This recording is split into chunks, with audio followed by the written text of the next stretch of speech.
Oi, pessoal, tudo bem? Já tem um tempo que eu estou para gravar essa aula sobre análise de redes sociais, então vou aproveitar para gravar agora.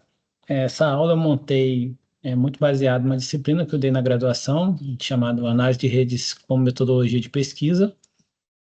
Eu sou o professor Tiago Brandes de Mello, professor do Cefet Rio, campus Petrópolis, e também do programa de pós-graduação Ciência, Tecnologia e Educação do Cefet Rio, na linha de CTS.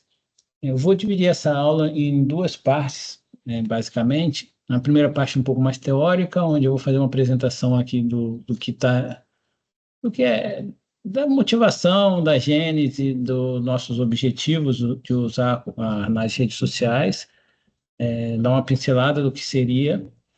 E depois, na segunda parte, eu vou mostrar como se trabalha com alguns dos softwares que a gente trabalha para gerar nossos resultados, tá? Então, vamos lá. Bom, primeira coisa que a gente tem que fazer é tentar entender o conceito de rede, ou melhor, os conceitos, porque é um termo que é polissêmico, ele representa muitas coisas, especialmente quando a gente fala que a gente está em redes sociais, né? Então a gente tem uma complexidade, dentro desse conceito que não pode ser ignorada.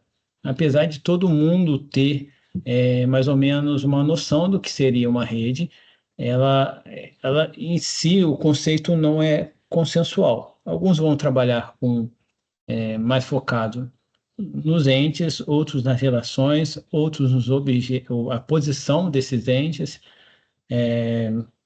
mas a ideia sempre é essa, né, de você ter poucos elementos definidos, e aí a quantidade deles pode variar, mas são basicamente dois elementos e o conjunto desses dois elementos, tá? Então, esses dois elementos são os nós, que a gente em matemática chama de vértices, podem ser diversas coisas, né? Pode ser diversos elementos, como pessoas, instituições, é, empresas, né? Aí a gente pode transpor para uma visão um pouco mais aberta, pode ser algum objeto social, algum ator social que se assume como objeto, né? Um mediador social, também pode ser um ente. E as relações, então, que a gente fala que são as arestas, né? São as interações entre esses objetos, esses entes. E o conjunto deles, a gente forma a rede. De maneira bem simples, é isso. Bom, e aí a rede não tem importância por si só, de alguma forma, mas pela sua estrutura, né? Então não importa muito a minha característica enquanto professor, se eu não consigo analisar a minha relação com os outros entes que estão perto de mim e qual é a função dessas interações, né? Então, a estrutura em si, os critérios para desenvolver essa estrutura, eles dizem mais do que o próprio ente de maneira isolada e suas características, né? Marteleto diz o seguinte, que a análise de redes não constitui um fim em si mesma, ela é um meio para realizar uma análise estrutural cujo objetivo é mostrar em que a forma da rede é explicativa dos fenômenos analisados. O objetivo é demonstrar que a análise de uma díade só tem sentido em relação ao conjunto de outras díades da rede, porque a sua posição estrutural tem necessariamente um efeito sobre a sua forma, seu conteúdo e sua função. Tá? Então, eu concordo com o Marteleto nessa postura de que a rede é só uma estrutura que só me fala alguma coisa é, quando eu, quando eu consigo enxergar o conjunto por completo. Então, o conceito de rede, eles têm várias origens, tá? E a gente entende muito bem, principalmente hoje, pelas redes sociais, digitais, né? Como o WhatsApp, Instagram, TikTok, X, porque aí, como a gente está muito no dia a dia com elas, a gente entende um pouco melhor quando a gente para pensar. E aí, quando a gente pensa, a gente percebe que, assim, para alguma pessoa entrar naquela rede, você precisa ter uma interação. E essa qualidade dessa interação, o objetivo dessa interação, a origem dessa interação, diz muito sobre o papel que esse ente vai exercer sobre essa rede, tá? Bom, mas isso não começa de agora, isso já tem aí cerca de 100 anos que a gente tem trabalhado com isso, e a gente, quando eu falo comunidade científica. Nos anos de 1930, Jacob Moreno desenvolve a sociometria, que é a que dá origem toda essa análise que a gente vai fazer, que é a possibilidade de você ter dados, sistematizar esses dados representarem relações sociais, tá? Então, a os primeiros estudos dizem sobre isso, são estudos que muitas vezes eram muito egocêntrico, né? Eram muito focados em objetos. É, Giacomo Moreno desenvolve ali todo os sociogramas que ele construiu para mostrar que assim tem relações e essas relações dão conta de um conjunto, uma apenas representação desse conjunto. E isso que é muito claro para a gente. A rede em si não é a realidade, ela é apenas uma representação possível daquela realidade, tá? Em 1954, a primeira vez que John Barnes cunha o termo rede social, tá? Que essa perspectiva que a gente tem de ter um objeto, esse objeto ter relações, e ainda estava muito focado no, nas relações. Depois, em seguida, ainda no meio, ainda o Jacob Moreno fez parte também, Barnes também fez parte da escola de Harvard, de Chicago, teve a escola de Manchester também. É, Eles começam a ampliar isso para entender que as relações não estão isoladas. Uma relação também depende da outra, né? Então, você tem ali a formação das cliques, que são pequenos grupos que se interrelacionam, os entes. é, e aí essas escolas começaram a preocupar com questões um pouco mais antropológicas, por que que tem aquilo, qual a origem social daquela relação, né? Então, você tem todo um estudo ali desenvolvendo ali a partir da década de 50, e assim como várias outras áreas de conhecimento, você tem ciclos, né? Em algum momento, algumas pessoas, alguns pesquisadores puxam para estudar um pouco mais, outro momento fica mais parado.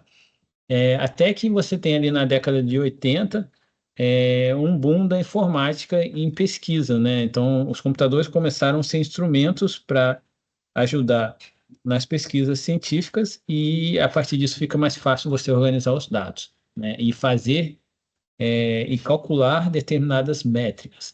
Então, você tem, a partir da década de 80, um crescimento exponencial de pesquisas usando análise de redes sociais. E aí, como que é formada uma rede social, né? Então, o estudo mais famoso que a gente tem é do Barabasi. O Barabasi, ele é um autor que se alimentou de diversos campos, especialmente da física, para tentar entender como essas relações vão sendo construídas. Então, o que ele mostra é que, na verdade, mais, o mundo é muito mais conectado do que a gente parece. Então, fenômenos sociais, tecnológicos, biológicos podem ser entendidos como rede de elementos interligados. Então, você consegue interpretar agora não apenas o social, mas outros entes também que geram redes. Isso fica muito claro para a gente na internet, né? Então, você tem com a acessão da internet, você percebe que os computadores são pontos e os pontos estão ligados com uma grande rede, que é a web, né? Rede web. Então, isso fica muito claro. Aí depois as pessoas começam a estudar isso também para as doenças. Então, você percebe que a transmissão de doenças, principalmente doenças infecciosas, contagiosas, né? É, Você tem uma disseminação em rede, dá para você descobrir paciente zero de determinadas doenças.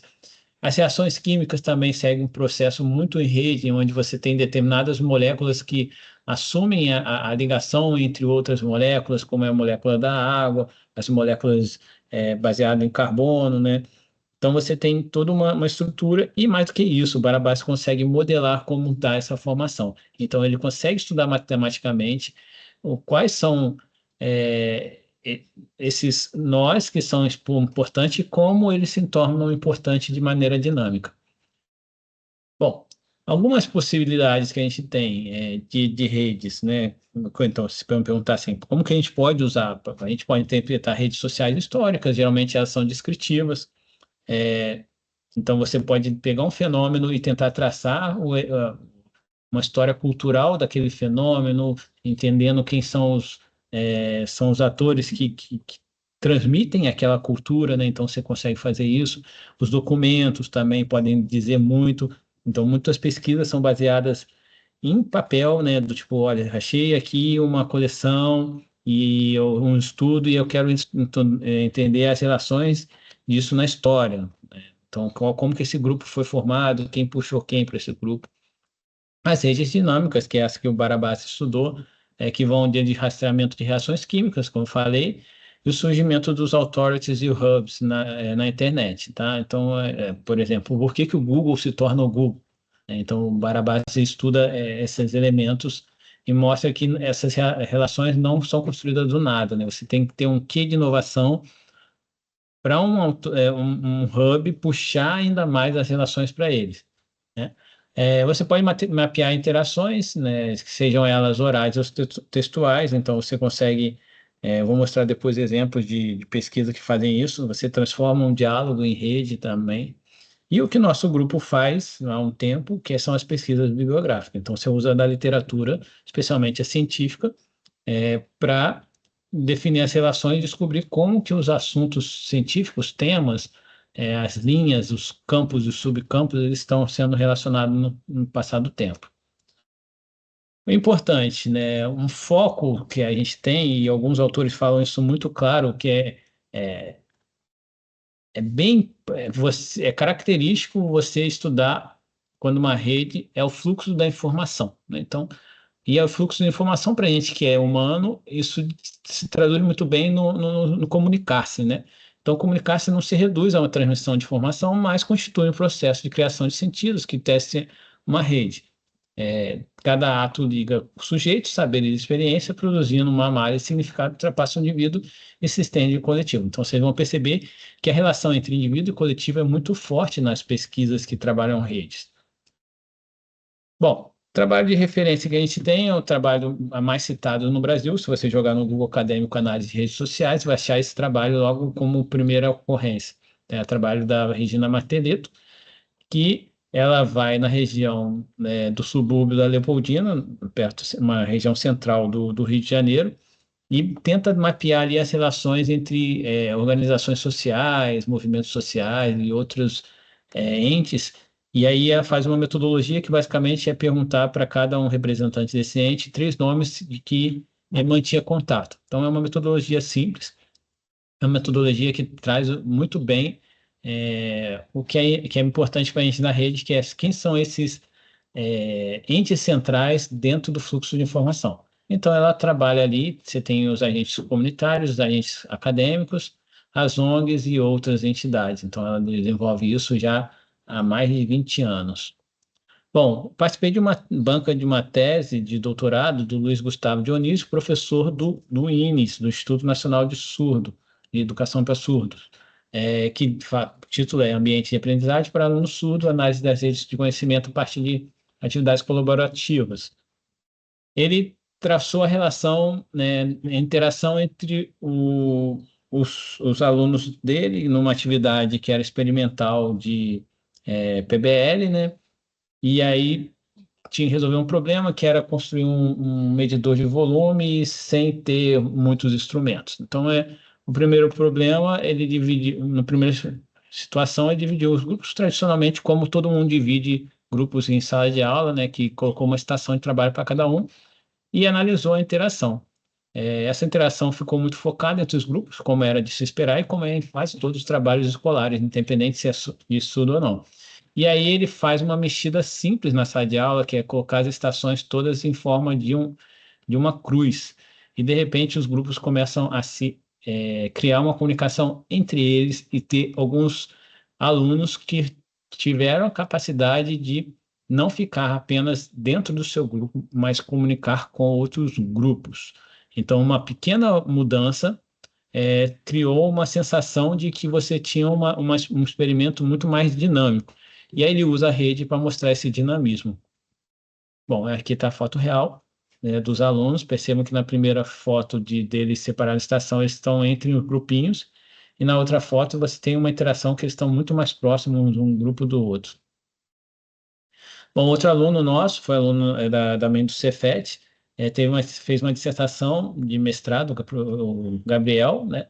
Ele usou gráfico para analisar um grupo de professor e estudante potencialmente colaborativo no contexto do projeto Futurano de Ciência, que é um projeto de alguns amigos que desenvolveram um projeto dentro de um CIEP aqui na cidade de Petrópolis, Rio de Janeiro, onde você tinha um processo muito intenso de formação e coformação, né?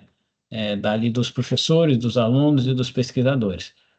Bom, esse é o logotipo e como que era organizado. Eles tinham uma mesa de trabalho, as reuniões aconteciam de 15 em 15 dias, geralmente, e numa das primeiras reuniões você tem uma interação, que é uma discussão de um artigo científico, e se percebe que os professores e alguns líderes têm uma comunicação muito maior. Então, ele colocou proporcional ao tamanho do nó para a capacidade de interação daquele ente. Quando ele vai depois de um ano, ele percebe que essa diferença de tamanho ainda existe, mas ela é mais equilibrada. E aí começa a ter uma colaboração mais intensa de todos os atores sociais. Então, tem uma interação de ida e volta. Isso aí foi traduzido. Como foi a metodologia dele? Ele traduziu o diálogo. Então, ele fazia corte, é uma gravação de vídeo das reuniões. Ele fazia diversos cortes no vídeo de tempo muito pequeno, de segundos, até menos de segundos, e via a interação do diálogo, e contabilizava esse diálogo pela interação. Então, se você fala com alguém diretamente, ou você fala com o grupo, ou você escuta alguém, né? E aí você tem uma interação ali entre um nó e o outro. E aí uma metodologia muito interessante de traduzir diálogo em forma de rede. Essa é muito boa. Numa pesquisa que eu estava fazendo um dia desses, achei esse artigo, né, do pesquisador Fernandes Aceves, análise de redes sociais, estrutura narrativa, medindo a comunicação e influência de uma fonte medieval do Reino da Sicília. Então, ele pegou um livro, né, esse livro Liber de Regno Sicily, que era como se fosse um diário, né, contando casos dos primeiros anos desse governo de Guilherme II, né, e o tempo do Guilherme I, tá aí a data, para quem quiser saber, procurar depois. E aí ele traduz essas relações em rede, e ele acha os principais atores sociais traduzindo um texto, então, o sentido de um texto para as redes, né? Então, puxando aí todas as relações. Bom, tem estudos que são mais qualitativos, né? Então a gente percebe que esses estudos até então, todos eles procuram saber quais são os nós mais centrais e aí associam muito o aspecto quantitativo ao qualitativo, e alguns são mais qualitativos, como esse estudo liderado pela Alice Casimiro Lopes, da UERJ, que vai procurar traduzir essas relações na construção e na publicação da Base Nacional Comum Curricular, BNCC do Brasil, tá? E aí ela chega numa série de relações que ela depois tenta explicar o porquê dessas relações. Então, ela não tem um cálculo diretamente de métricas, então as relações ela funcionam de maneira bastante visual, para você tentar buscar ali quem são esses atores sociais que aparecem, né, no movimento de publicar uma lei educacional no Brasil que vai reger quase toda a educação que a gente tem atualmente. Bom, e aí eu falei várias vezes sobre métricas, e de onde vêm essas métricas? Essas métricas elas vêm matematicamente e geometricamente da teoria de grafos. A teoria de grafos se nasce com Euler, quando ele propõe o problema das pontes de Königsberg, que a cidade tinha basicamente 7 pontes divididas em algumas ilhas, né? Essas pontes passavam pelos rios.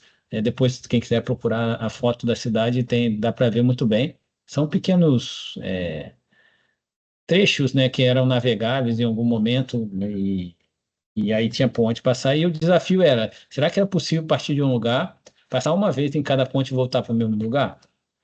Bom, então esse é o desafio proposto por Euler, em 1736. Mais tarde, também, na mesma lógica, tentar traduzir uma rotina, o Sir Hamilton, em 1859, buscou tentar fazer isso no ciclo hamiltoniano, né, que era a ideia agora não é passar por todas as pontes, mas por todos os pontos. Então você tinha que passar pelo menos uma única, pelo menos não, apenas uma vez por todos os pontos, ou seja, por cada nó, e conseguir voltar no ponto original sem repetir esse ponto, sem repetir esse vértice. Aí ele colocou o exemplo do dodecaedro aí.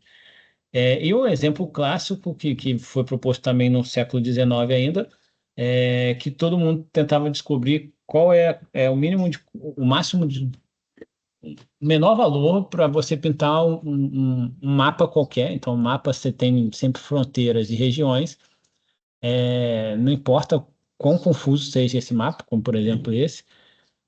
E aí acreditavam-se que dava alguns mapas iam pintar com duas, três, quatro, cinco cores. Então, aí chegaram à conclusão que quatro cores resolvia quase todos os mapas. Só em 1976, quando o computador entra para fazer essas combinações, que descobre que, de fato, com quatro cores você pinta qualquer mapa, sem que duas regiões com a mesma fronteira tenham a mesma cor.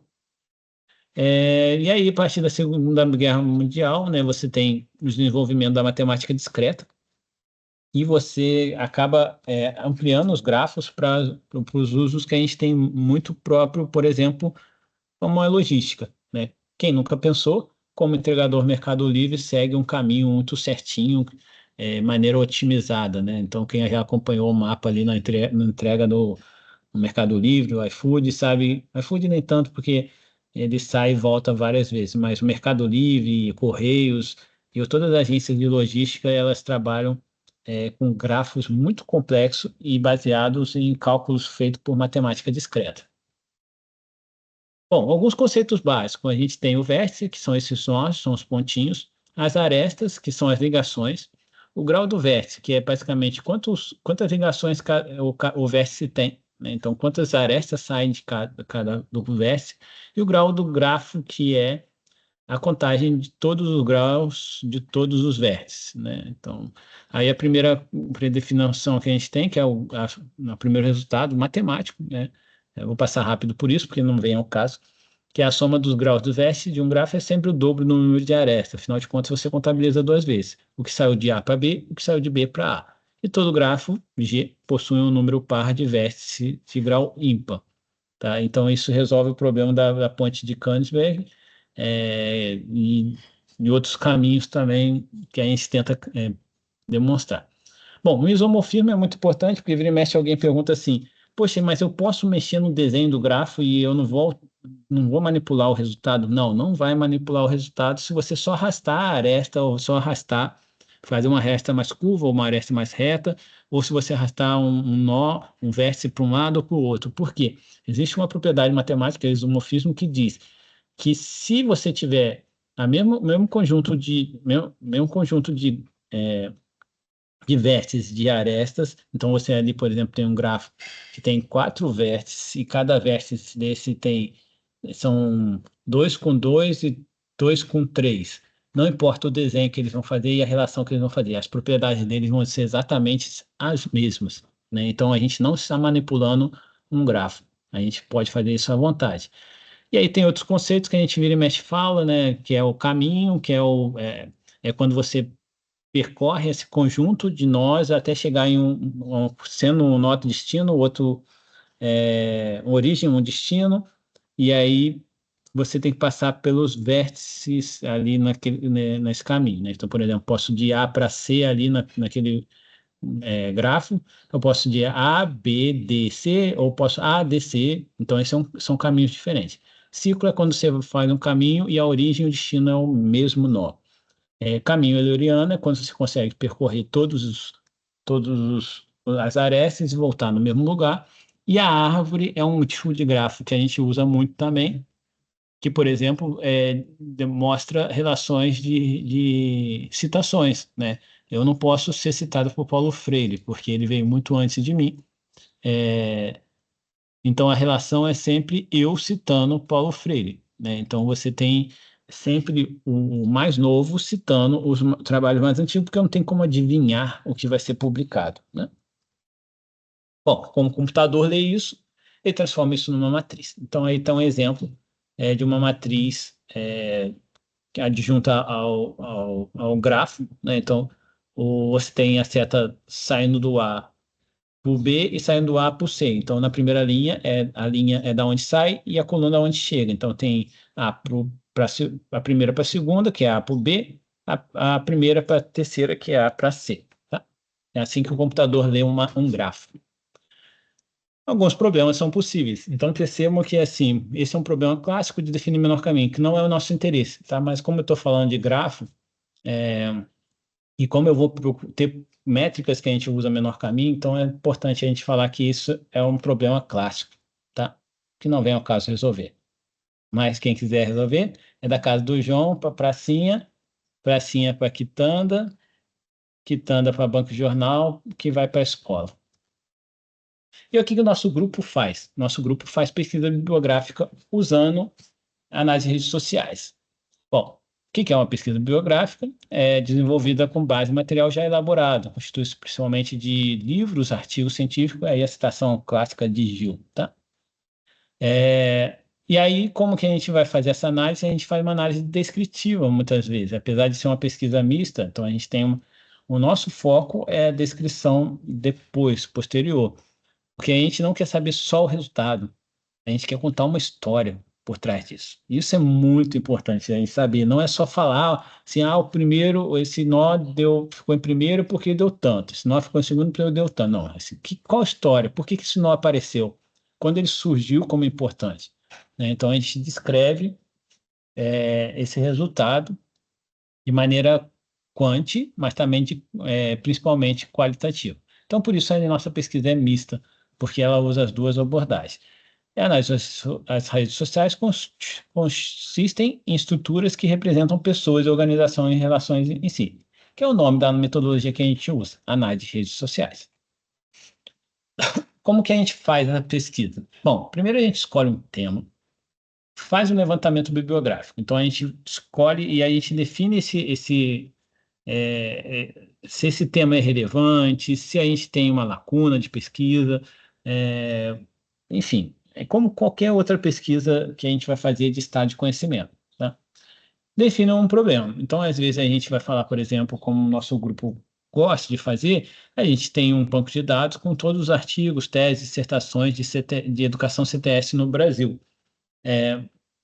Então, a gente define um problema sobre esse banco de dados, né? Então, não é só o banco de dados em si, mas é alguma coisa que a gente quer descobrir. Como, por exemplo, a gente já fez muitos recortes, né? Como que é o ensino de física dentro da educação CTS, ensino de química, ensino de biologia, as controvérsias sociocientíficas, a importância da obra de Paulo Freire, enfim, as definições de interdisciplinaridade, contextualização dentro do nosso banco de dados, enfim, são muitas coisas. Daí a gente escolhe a fonte, então se a gente quer trabalhar com os artigos, quais são se vai trabalhar com teses, dissertações, depois seleciona os textos, né? Então faz o recorte. Eventualmente a gente precisa excluir, como toda metodologia que faz pesquisa bibliográfica, né, de estado de conhecimento, isso aí estado da arte, revisão sistemática, enfim. A gente sempre tem que ter uma etapa para a gente eliminar aquilo que a gente não quer, né? Tipo, esse critério, no primeiro critério a gente atendeu, mas isso não parece traduzir muito bem o que a gente queria. Então a gente pode ter um critério para exclusão, tá? Seja ele leitura, seja ele enfim, a gente pode falar assim, precisa ter tal palavra-chave e esse não tem tal palavra-chave. Então a gente pode criar um critério de exclusão para refinar os nossos resultados. Faz a catalogação dos dados, que eu vou ensinar isso na segunda parte. Gera os resultados, e aí aqui é muito importante falar que, assim, eu falei isso já algumas vezes, a gente não está preocupado com, com saber fazer a conta, porque a gente tem software para fazer essa análise quantitativa, tá? Então, a gente está preocupado em buscar o resultado em uma boa imagem, uma boa planilha que traduz bem, um bom quadro que traduz bem, tá bom? Então, isso é importante para a gente. E depois disso, a gente faz uma análise, uma interpretação qualitativa do processo. Vou dar exemplos aqui, já prontos para vocês entenderem. Então, o que a gente tem mais importante é esse é um gráfico, uma relação, enfim, relação qualquer entre atores sociais. Então, eu falei da centralidade de grau. Então, a gente vai ter outras centralidades. A centralidade de grau é a mais direta. Ela nem precisaria de um grafo, muitas vezes, para traduzir ela. Mas o grafo traz a vantagem de você enxergar tudo isso rodando em uma rede. Então, por exemplo, você define ali as relações, né, de algum modo, pode ser de parceria, de coautoria, de ligação, enfim. E aí você consegue falar, ó, tem dois nós que tem um grau 4 que é o Gustavo e Tainá, porque tem ligação com quatro outros elementos. Tem gente com grau 3 que tem ligação, enfim. Aí é contagem direta, tá? Como eu disse no exemplo, a gente não existe uma relação que é direcionada, que é diferente desse grafo aqui que é não direcionado. Então, isso aqui, por exemplo, conheço, as pessoas se conhecem. Não dá para falar que o Glauco conhece o Thiago conhece o Glauco, assim, de conversar, de saber quem é, ou de ter trabalhado junto, não tem uma direção, né? É uma relação que é mútua. É diferente, por exemplo, de uma citação, né? Eu posso citar o Paulo Freire, eu posso citar o Auler, mas dificilmente eles vão me citar. Se bem que o Auler cita o Paulo Freire também, né? Então, você tem uma relação que é direcionada. Então, essa relação muda muito a característica e muda os resultados também. E aí, quando você tem isso, você tem um grau de entrada e um grau de saída, por exemplo. A pessoa que recebe a citação, Paulo Freire recebe de duas pessoas, então o grau de entrada dele é 2. O grau de saída dele é 0, porque ele não citou nem o Auler nem o Thiago, né? E aí você consegue definir quantas pessoas eu estou citando e quantas pessoas me citam, que são resultados bem diferentes. Bom, as principais centralidades, aí talvez seja o mais importante dessa explicação. A centralidade de grau é definida com o número de ligações incidentes de um vértice. Quando o grau é direcional, podemos ter centralidade de grau de entrada e centralidade de grau de saída, como eu acabei de explicar. Grau de entrada é uma contagem de número de ligações direcionado para nós, e saída é quantas que ele sai dali. Aqui esse o gráfico não é direcionado, então aqui basicamente um nó vai ser importante pela quantidade de relações que ele tem. Se você olhar bem esse desenho, você percebe que alguns grafos, alguns nós têm uma relação, outros dois, outros três, e aí você consegue desenvolver a importância daquele, a relevância e a importância daquele grau, daquele nó, daquele vértice, a partir da quantidade de relações que ele tem.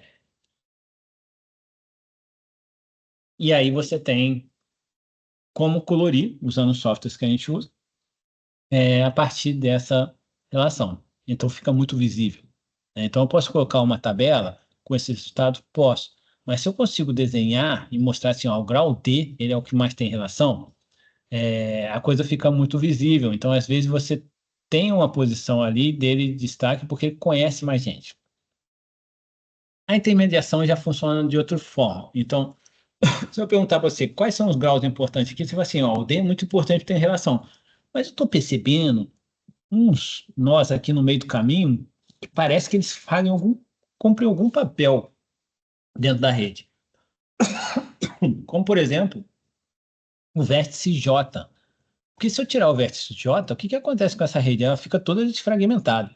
Esses nós, quando eles estão na rede, falam, a gente fala que ele tem um alto grau, uma alta centralidade de intermediação, que é quantificado pelo número de vezes que o nó age como ponte ao longo do caminho mais curto entre esses dois nós. Então, assim, se você tentar ir do K para o P, obrigatoriamente você tem que passar pelo J. Se você tentar ir do M para o G, obrigatoriamente você tem que passar pelo J. Então, você não tem como dar a volta e passar pelo outro. Esse é o menor caminho. Às vezes você consegue outros caminhos, mas o menor caminho passa por esse J muitas vezes. Do mesmo jeito, o H exerce uma centralidade muito grande, porque se eu tiro o H ali, fica a gente isolada. Então, quando a gente faz a cálculo dessa métrica, ou seja, você define todos os menores caminhos, quantas vezes você passa naqueles nós, você vê que o grau o nó mais importante por essa métrica, por esse critério, é o grau, é o nó J. A centralidade de proximidade, ele faz a função também, ele pega os menores caminhos, então, só que ele procura saber quantos passos que eu tenho que dar nesse menor caminho para cada para cada relação de dia. Então, por exemplo, pega um a um, do A para o B, do A para o C, do A para o D, do A para o E, do A para o F, todos eles, aí para o B, para o D, C, B, para o D, define os menores caminhos, para você saber o quanto próximo que ele é. E aí, quando você mede isso, você vai descobrir quanto afastado que ele é, e se você inverte, você tem quão próximo que ele é. Tá? Então, basicamente, como ele está descobrindo quão rápido que aquela informação chega partindo daquele nó, nos outros nós, a gente fala que ele tem uma relação que é uma relação geodésica, que é geográfica, assim, meio topológica, você sabe qual é o limite ali para chegar rápido nos lugares. E aí, esses nós mais centrais, eles vão fazer muito bem esse papel, porque você chega rápido em todos os outros nós.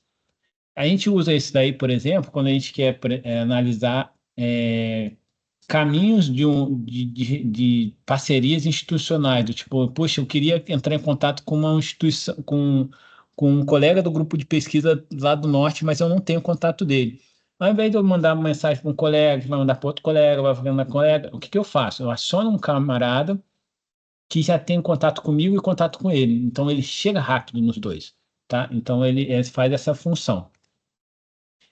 E você, como a gente traduz a rede para uma matriz, a gente também consegue fazer cálculos baseados em álgebra linear, de centralidade. O mais famoso dele é o sistema de PageRank, que é a tese de doutorado do Page, né, que é o próprio nome, que quando ele desiste da academia e funda a Google, que ela fazia justamente essa busca por sites baseado em álgebra linear, dando uma direção, ali um peso para suas relações. E aí, qual é o barato dessa centralidade baseada? E aí você tem a primeira, que é a do alto valor, alto vetor, né? Então, é a primeira centralidade que tem definido. Nos softwares eles tem lá, basta clicar e você vai achar. O PageRank também tem nos softwares. E aí você não é importante só pelas suas relações, mas você é importante também pelas relações, pela importância que tem os seus contatos. Então, eu posso ser ter muitos contatos, mas se esses contatos tiverem poucos contatos, forem pouco relevantes, às vezes uma pessoa que tem menos contatos, mas contatos mais importantes, vai ser mais central do que eu, tá? Então, você cria uma região ali onde a qualidade dos contatos, das relações, elas influenciam na sua centralidade. Então, você cria regiões. Pode ver que você tem uma região focada aqui, outra região. Em gráficos maiores, isso é muito claro. Você cria assim. Às vezes eu tenho pouco contato, mas eles são muito importantes. Então, por exemplo, o nós G só tem 3 contatos. Mas como ele tem contato com o J, que é importante, o H, que é importante, o D, que é importante, cada um por sua métrica, eles se tornam importantes também. Bom, e os softwares que a gente vai ver na próxima parte. O primeiro que a gente usou foi o Pajek, a gente não mexe mais com ele, então a gente nem vai explicar ele. O Node.js, que é uma extensão do Microsoft Excel, então ele roda direto no Excel, então fica fácil de mexer por isso. E o Geph, que talvez seja o software mais visual que a gente usa, tá bom? Isso a gente vai ver na próxima parte da aula. Ah, e aí a gente tem a parte qualitativa de análise, né? Então aqui a gente tem uma lista de coisas que a gente pode perguntar por nós. Então eu falei que a gente faz pesquisa bibliográfica. O que que a gente faz? A gente procura pesquisa a relevância de atores e instituições, e aí dentro de CTS principalmente, mas de outras áreas também. A gente analisa as temáticas por meio de palavras-chave, especialmente, e as referências bibliográficas, como elas se comportaram ao longo do tempo dentro da linha. Então, aqui tem uma série de perguntas, né? Quando você calcula, você vai perguntar, verifica se tem alguma componente conexa grande, ou seja, se tem um grupo grande formado. Se os autores estão nas redes de colaboração entre instituições também. Então, você tem, às vezes, uma rede de autores, uma rede de instituição, e aí ver se esses autores estão nessas instituições.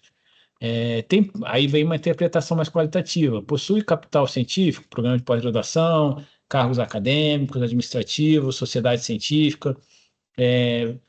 Dá uma olhada no Google Acadêmico, ou nos Scopus, ou em outra fonte, etc. Quais são os trabalhos mais relevantes daqueles autores, né? Se eles estão pesquisando nessa linha ainda, ou se eles estão nessa rede porque pesquisaram há 20 anos e hoje não pesquisam mais sobre isso. Então é bom é bom se verificar se você tem essa relação é nova ou antiga dentro daquela área, é, e o que que a pessoa tem tratado agora, na atualidade, né? Então, isso é importante de pesquisar, que é mais qualitativo. Para as instituições, qual a característica geográfica? Então, o Brasil tem uma relevância muito grande do sul-sudeste, em pesquisa até 10 anos atrás. As pesquisas mais atuais têm crescido para o norte e nordeste. Essas instituições com as pesquisas anteriores sobre a temática. Então, assim, você procura, às vezes a pessoa não trabalha com rede, mas já fez um levantamento no estado da arte, e aí descobriu o mesmo estado que você. Então, você conversa com esses artigos que já foram publicados. Tem pós-graduação nessa instituição, dentro da área, ou as publicações vêm de outras áreas afins. Os principais grupos de pesquisa apresentados no trabalho da área estão nela ou não? O grupo de pesquisa é importante por si só, mas ele está muito isolado dentro da instituição. Enfim, várias perguntas podem ser feitas. Palavras-chave. Essas palavras são termos presentes em outras pesquisas. Dessas palavras, quais são novidades? O que aconteceu? Então, assim, por exemplo, você tem outros grupos, outras pessoas que já pesquisaram as temáticas, né? Então, você busca, então, quais são os trabalhos que já falaram sobre abordagem temática dentro de CTS, que essa rede aí é sobre as palavras-chave CTS, é um artigo que a gente publicou. Já trabalharam em Paulo Freire e CTS, aí você procura esses trabalhos também para discutir. E outras coisas, como, por exemplo, a gente pode esperar que, enfim, a engenharia fosse uma palavra-chave dentro do CTS por causa do T, né? Então, se tem tecnológica, tem engenharia, e não tem educação tecnológica nem engenharia. Então, por que ficou de fora? Será que o CTS no Brasil, a educação CTS no Brasil, não se importa muito com a formação tecnológica? Enfim, são perguntas que a gente pode fazer. E citações, vocês vão ver que as redes de citações são gigantes, então, assim, são poucas métricas que a gente pode rodar. E aí, o que é importante para a recitação, como o resultado é mais restrito, é a gente dar uma olhada e tentar classificar essas citações em grupos, em idade, quando foi publicado, qual o papel que ele está fazendo ali nas redes de citações, se são autores e obras estrangeiras ou nacionais, quando elas são publicadas, enfim, você tem que destrinchar bem, abrir bem, categorizar essas referências, porque os resultados das métricas não vão ser mais simples, porque as redes são muito complexas e não dá para visualizar também no desenho. Então, é mais importante, às vezes, dentro das redes de citações, você traduzir, fazer uma boa tabela, uma boa discussão ali em categorias e importância. Então, divide em tempo, vê quando foi publicado, vê se houve uma mudança de uns anos para cá, enfim, são coisas que a gente pode fazer dentro da análise de redes sociais em pesquisas bibliográficas, que o grupo tem feito constantemente. Então, se você tentar acessar o trabalho do nosso grupo, do CTS Educação, do Cefet Rio, Você vai ver muitos exemplos sobre isso, tá? Então, quem tiver dúvida, é só buscar os nossos trabalhos. Então é isso. A gente volta para a segunda parte depois com softwares.